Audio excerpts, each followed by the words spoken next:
गुजरपुर, वो गांव जहां वक्त भी अंधेरे के बाद रुक जाया करता था, जहां रात के बाद दरवाजे बंद हो जाते थे और खिड़कियों से सिर्फ परछाइयां झांकती थीं।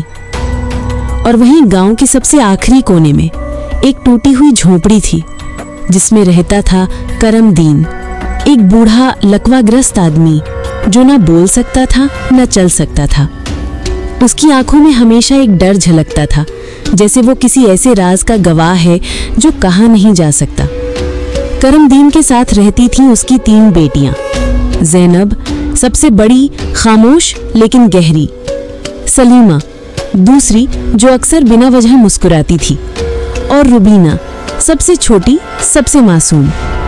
मगर कहते हैं ना कि सबसे मासूम चेहरों के पीछे कभी कभी सबसे खतरनाक सच्चाइयां छुपी होती हैं।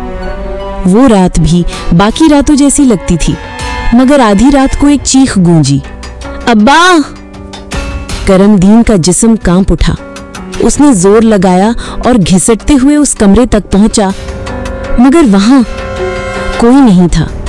सिर्फ जमीन पर पड़ा था एक लाल कंगन और दीवार पर खून से लिखा था, एक गई। सुबह तक ज़ैनब की कोई खबर नहीं मिली। पुलिस आई, गांव वालों ने खोजा, मगर नतीजा सिफर। अब घर में बची थी सिर्फ 2, सलीमा और रुबीना। उस रात सलीमा कुछ बोल नहीं रही थी, बस दरवाजे के पास खड़ी थी, जैसे किसी का इंतजार कर रही हो।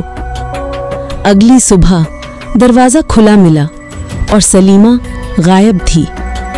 दीवार पर एक और संदेश, अब बची सिर्फ एक। करमदीन की आंखें अब डर से नहीं, शक से भरी थीं। और फिर आई वो रात जब रुबीना देर तक जागती रही।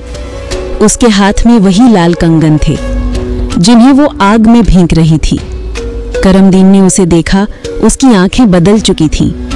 रुबीना धीरे से मुस्कुराई और कहा, अब्बा, वो दोनों थी ही नहीं, बस मेरे हिस्से थीं। आपने उन्हें मारा नहीं था, मैंने उन्हें बनाया था अपने दिमाग से, बचपन की तकलीफ से। करमदीन समझ चुका था, ज़ैनब और सलीमा कभी थी ही नहीं। रुबीना का दिमाग 3 हिस्सों में बंट चुका था, 3 शख्सियतें एक जिस्म में, और अब वो 2 चेहरे मर चुके थे। रुबीना अकेली थी और पूरी थी। उसने करमदीन की तरफ देखा।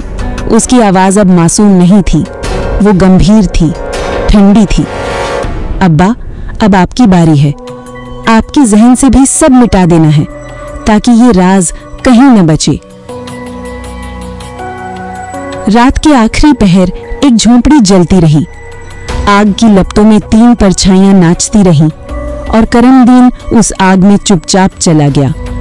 गांव में अब कोई उस घर का नाम नहीं लेता, क्योंकि किसी को यकीन ही नहीं कि 3 बेटियां कभी थीं भी, या सब कुछ सिर्फ एक लड़की के दिमाग का खेल था।